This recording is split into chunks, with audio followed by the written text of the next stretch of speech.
Transfer of property act 1882 transfer of property ஆக்டில் section 3 கீழே தான் இன்டர்பிரிட்டேஷன் கிளாஸ் வருது. அதாவது டெஃபினேஷன்ஸ் கிளாஸ் கொடுத்துருப்பாங்க. அதில் நம்ம இன்றைக்கி பார்க்கக்கூடியது அட்டஸ்டேஷன், சான்று கையொப்பத்தை பற்றி தான் நம்ம பார்க்க போகிறோம்.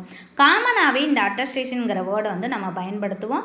நம்மக்கிட்ட ஒரிஜினல் காப்பீஸ் இருக்கும். நம்ம டூப்ளிகேட் காப்பீஸில் என்ன பண்ணுவோம் அப்படின்னா, எக்ஸாமுக்கோ இல்லை ஹையர் ஸ்டடி பண்ண போகிறோம் அப்படின்னா அதுக்கு நம்ம டூப்ளிகேட் காப்பீஸ் தேவைப்படுங்கிறதுனால நம்ம அட்டஸ்டேஷன் வாங்குவோம். அந்த அட்டஸ்டேஷனை பற்றி தான் ட்ரான்ஸ்ஃபர் ஆஃப் ப்ராப்பர்ட்டி ஆக்ட் பேசுதா அப்படின்னா அதை பற்றி பேசவே இல்லை.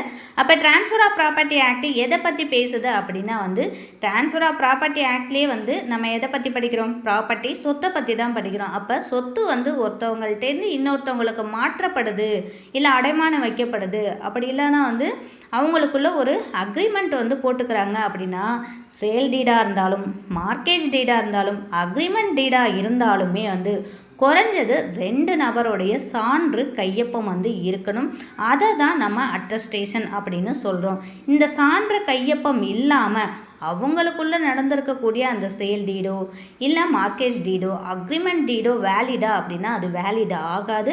அப்போ ஐ விட்னஸ் கண்டிப்பாக இருக்கணும்.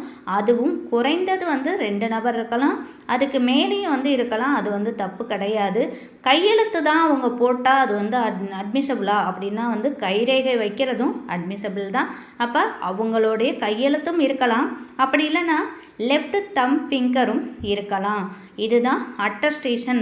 இந்த அட்டஸ்டேஷன் பண்ணக்கூடிய நபரை தான் நம்ம என்னன்னு சொல்லுவோம் அப்படின்னா விட்னஸஸ் அட்டஸ்டர் அப்படின்னு சொல்லுவோம். அந்த சாட்சி அட்டஸ்டர், சாட்சி கையெழுத்து போட்ட நபராக நம்ம சொல்லுவோம். இதை தான் ட்ரான்ஸ்ஃபர் ஆஃப் ப்ராப்பர்ட்டி ஆக்டில் சொல்லியிருப்பாங்க.